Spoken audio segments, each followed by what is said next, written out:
Hey y'all, Chainspark Productions here, and today I'm going to tell you a story of how I was a first responder.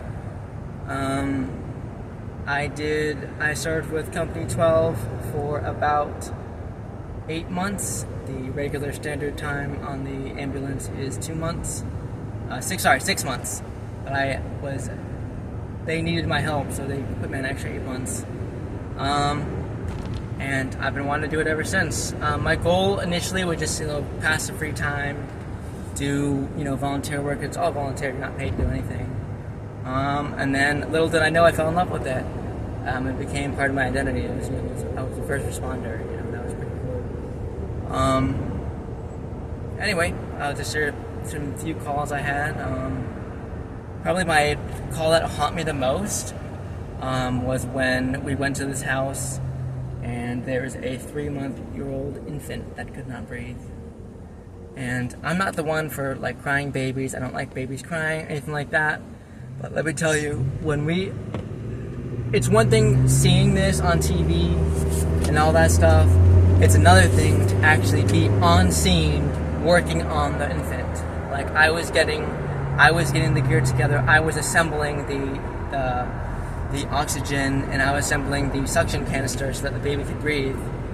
And I was on scene with the people treating the infant.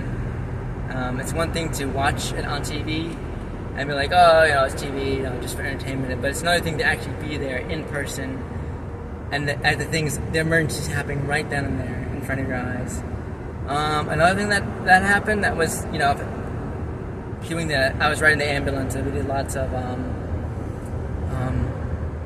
wide variety of calls, from drunks to overdoses to allergic reaction to, we went to a house fire. That just to provide assistance if they needed it. Someone got smoking inhalation, we'd be there to give them oxygen and calm them down. So I do miss it a lot. I did not continue with it. I was trying. My whole goal initially was to do it for fun and just have fun doing it. And I met a lot of good people. I served my time and I loved it, every single bit of it. But unfortunately, they did not think I was worthy of joining the team. It was more like you had 6 months to try out to see if you're a good fit for their station. I was not a good fit apparently, which was really too bad because I treated it like a 9 to 5. I was there twice a week, if not 3 times a week. I would stay 9, 10-hour shifts. They were on the weekends. I treated it like a full-time job. And I made the department look good, and all they gave me was, nope, you're not good enough, you don't fit here, slam a door in your face. Because trust me, I wanted to do it. I wanted to get my EMT, and I was this close to getting my EMT, and so I could take a career. Because trust me, all I wanted to do was take that thing career, and I'm going to do it, make a living doing it, honestly. And Station 12 robbed me of trying to make a future with it. Because I loved it. I went from not knowing much about it to falling in love with it and it being like a passion, and it became part of my identity. And to have something that is so amazing and dear to you be just ripped away and said, no, you suck. When I gave everything to that department, I gave countless hours, time, training. I feel like I made up their numbers, so I would we had this kind of contest in the station where we would see who got the most calls. I was running the most calls, and I made the department look good. They needed me, but the people at the ground level, the people out of there all the time, saw that. But the people, the officers, the command structure didn't see that. They didn't see how hard I was working to try to impress them.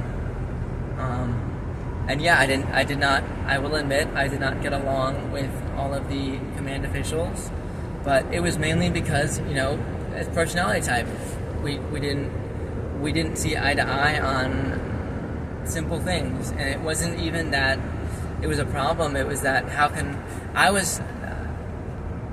I guess I came back then, I think it was 2 years ago now, I came across in a way that was maybe could be interpreted wrong. and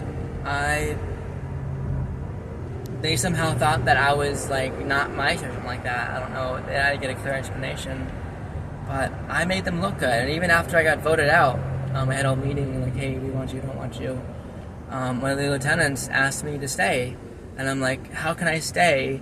John Lancaster, I ran a couple shifts with him, and he was like, how can I stay if I'm voted out? Like, I would love to, be there and work that Sunday shift, but how can I stay if I'm not allowed? If the department says I'm not allowed to be there, I'm not allowed to be there. Simple as that.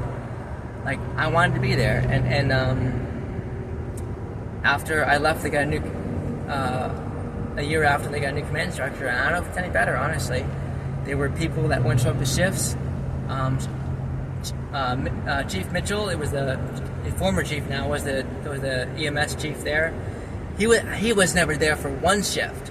I could probably name, he was there for maybe 1, 2, or maybe 3 calls I went on the ambulance. He was there. And he was the chief. He was the station chief of the EMS. He didn't do anything. He was caught up. He had like 12 kids. He was caught up within, running fires with the DC Fire Department, Airport Fire Department, training. They did their own personal business. So, like, if you have personal obligation, I understand.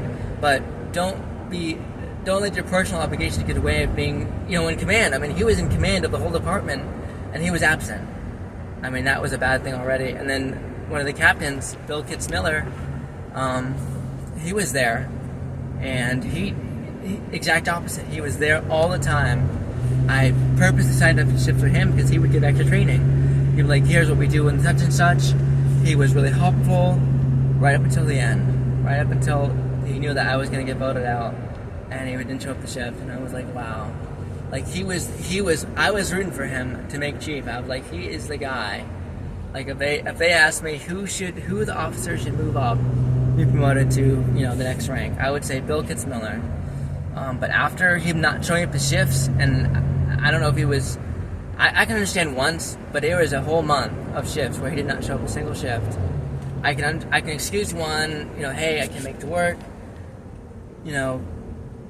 but he ran DES, so he regardless if he was there or not on his volunteer time, he ran with the paid crew, so he was supposed to be there, so, and a lot of people will watch this and say, why are you calling these people out? Yeah, I'm calling you out because y'all were the command structure. Y'all should have nurtured and helped develop your recruits so that they would not get voted out. Because at the end of the day, it's not the command that does everything. It's the people below. It's the grunt. It's the recruits that do everything. They are the ones that are joining to the fire head first and going in to work for you. I went to a house fire today. We had at least 10 companies show up, and it was really cool. I'll post some pictures on my Facebook. We had at least 10 or 20 companies show up, and who was sitting around? All the lieutenants and all the chiefs. They weren't in the fire. The lower ranking officials were there, but none of the chiefs, none of the they were hitting back, which like they're supposed to. There was a whole command unit directing the fire, and like 3 people have been like, hey, put this person here, put this person there. Okay, the fire's here, the fire's there, and that's good. A good team needs good direction. But it's one thing to have direction, but it's another thing to have. And it wasn't even 12. It was Station 12's first due, and Station 12 was late. Fire Department 3 was there first, and Bryan's Road was there first. I mean, come on. The fact that Station 12 pulled up late, that says a lot about their commitment. I mean, this was their first due. This was their area they served, and they were late to the fire. I got there as a civilian, former member. I got there before 12 got there. I got there before, as 3 was getting there, I was pulling up. And that's just sad because the response time, as soon as there's fire, that dispatch would be, hey, boom, you guys should be there. I mean, it's your first due. It was literally within less than half a mile of the fire station, Station 12 fire station. I mean, it just goes to show how poorly the command is and how poorly they allocate resources to. I mean, this was a big fire. This wasn't. This was a Pretty serious. This was a 2-alarm fire in a single-family, multi-story dwelling, and a lot of people showed out. A lot of these brave women volunteers, volunteering their time to fight fires, were there, and I applaud them for it. We don't give love to the volunteers, but the volunteers are the ones that are on the day. The grunts are on the ground, pulling out the hose, doing all the heavy lifting, and those are the ones you put recognition for. I mean, if I went back to 12, which I thought about, and I'm like, maybe I don't want to, because they screwed me once, they might screw me again. Well, first of all, if I went back to 12, I would be going back to the fire department side, because there's a year, like a trial basis is a year, so that'd be interesting. I would play my chips a little bit smarter. But I tried after I got rejected. I tried other stations. I tried at the rescue squad in La Plata, and they said, no, we don't like you. You don't have a good attitude towards things, and you didn't show up. And I was like, yeah, I understand. I was there a couple times. I wasn't there enough. I understand that, but you didn't give me resources to be there enough. Like, you expected me to be there and learn, but you didn't say, here's a shirt.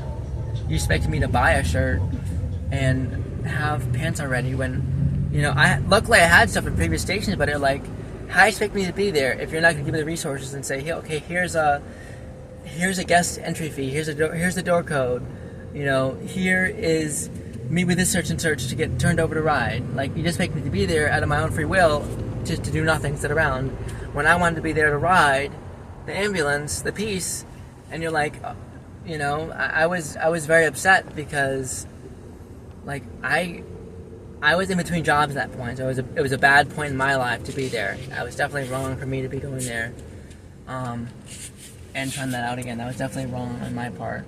But still, regardless if it's wrong on my part, like, you should be like, hey, here's resources, we can help you. I see that you're not showing up. Is there any way we can help? Like, no one, especially at 12, no one was like, hey, can you help? Like, hey, can you come in on this shift? Or, hey, we need you to cover blank such and such. Like, if I said, hey, we need you, I would have been there in a drop of a hat. Like, if they say, hey, we need you on tomorrow to finish the crew, to fill in the crew, I would have been, boom, I would have been there. And even to this day, if they said, hey, we need you we got an event coming up, we'd like to show, like, members or former members, I'd be there without a trace. Like, they were, yes, they were complete strangers, but we got so close that they felt like family. We ran calls together, and we were always there. I would not, if they said, hey, come back to the station, and an officer reached out to me, and I would not take a second chance. I would go right back there, and I would, do it all over again. But no one said, hey, we want you back. The fire department guys, the low grunt fire department, said, hey, we want you back. But they didn't mean it. They're saying that because they're desperate for more members. When the members they do have, they don't develop and groom.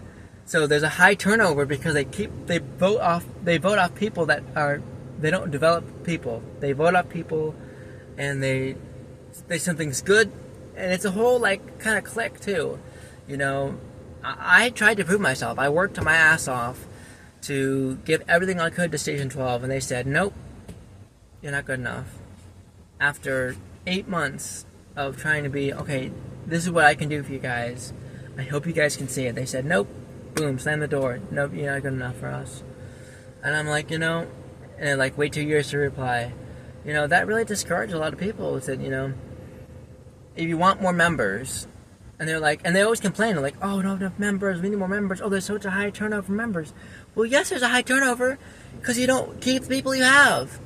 You don't say, check in and say, hey, can you come to work this day? Hey, how you doing? Like, they get the bare minimum because they get the bare minimum.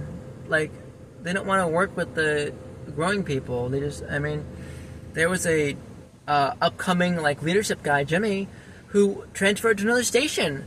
Because, like, it sucks at 12. He was tired of running there. I loved running with him, and it was so fun. But he was tired of it. He was tired of running, the same shit over and over. And he worked in D.C.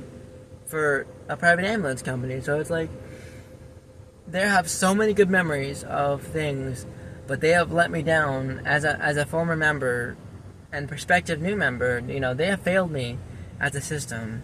I really wish that they said, hey, they talked to me, when they said something bad, they said, hey, pulled me aside, after whatever call and said, hey, this is what happened, this is what you did, I wish you'd done it XYZ differently, please work on this behavior. I would have done that. I would have corrected them immediately, and it wouldn't have happened again. But they just let it slide. They just observantly, sit back and listen, and then they said, no, we're not good enough. Like, they didn't pull me aside, and they did once. Right before they said, and I knew that I was going to vote out, because they pulled me aside one last time and gave me, one last chance. And by then it was too late. Like, they need to have, once I got turned over, they need to have a monthly, check in with the members that are, prospective, and be like, hey, this is where you're at. You're either doing a good job or not doing a good job. How can we make you better? How can we make you stay? I would have stayed. But the higher ups thought I was no good. I don't know why. And they wouldn't tell me. It was very secret. They were hush-hush. They wouldn't tell me, okay. They wouldn't be open and communicate. They wouldn't be like, oh, you did such and such to so-and-so, or you weren't professional on this call.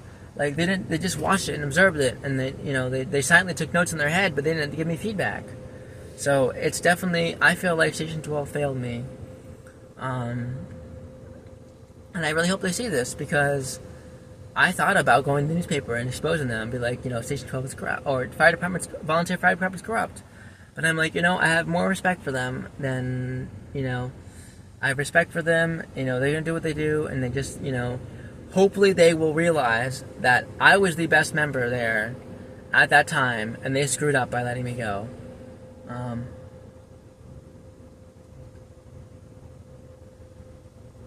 And, hopefully they'll realize that, and the next person that comes along and does the same thing I do, they'll keep them. This house fire I went to, there wasn't a single volunteer ambulance company. There was rescue engines, there was volunteer firefighters, but there wasn't a single volunteer ambulance company. There was 2 paid crews, but that's what they're paid crews. They're paid to do medical emergencies. I thought that was very stupid.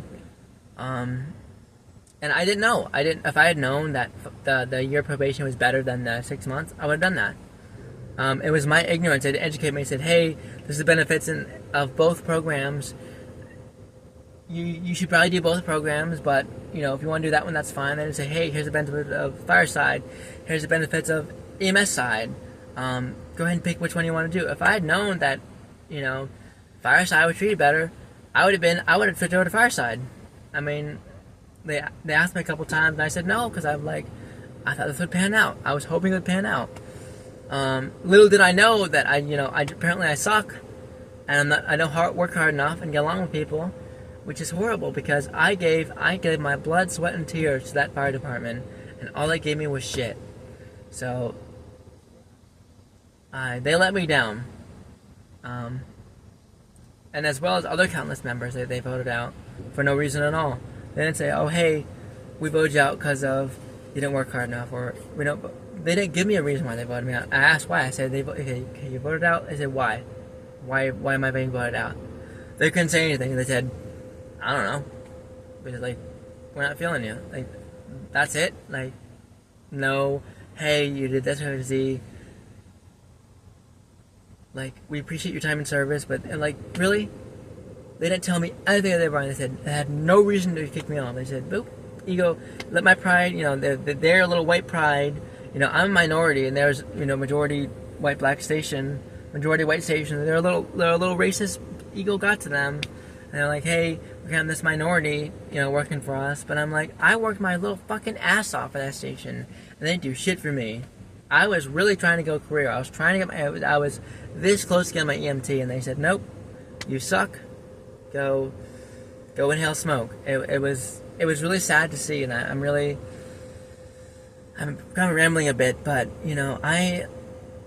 after seeing the house fire today and seeing how much volunteers are loved, if I ever in the future do it, I will play my cards right and do volunteer firefighting, because I did not know what I was getting into. I was like, volunteer, spend some time. But next time I've learned. I know. I even tried out for PG County for a paid crew, and they said, nope, you're not good enough. Can't, you're not physically fit. And I tried out for PG Volunteer, and they said, nope, you can't see. You have ADHD, which I was medicated. I got LASIK eye surgery. I used to wear glasses. I got LASIK eye surgery because of PG said you can't see, which was totally BS excuse. It was a way to turn away members and not work with what you have and try to bring in new members. And they're like, oh, why don't we have more members? Well, because you trash all the prospects. No one wants to stay there because you're not doing your job of developing new talent. You think that you can overwork the talent you have now and not develop them. Of course they're gonna leave. Of course.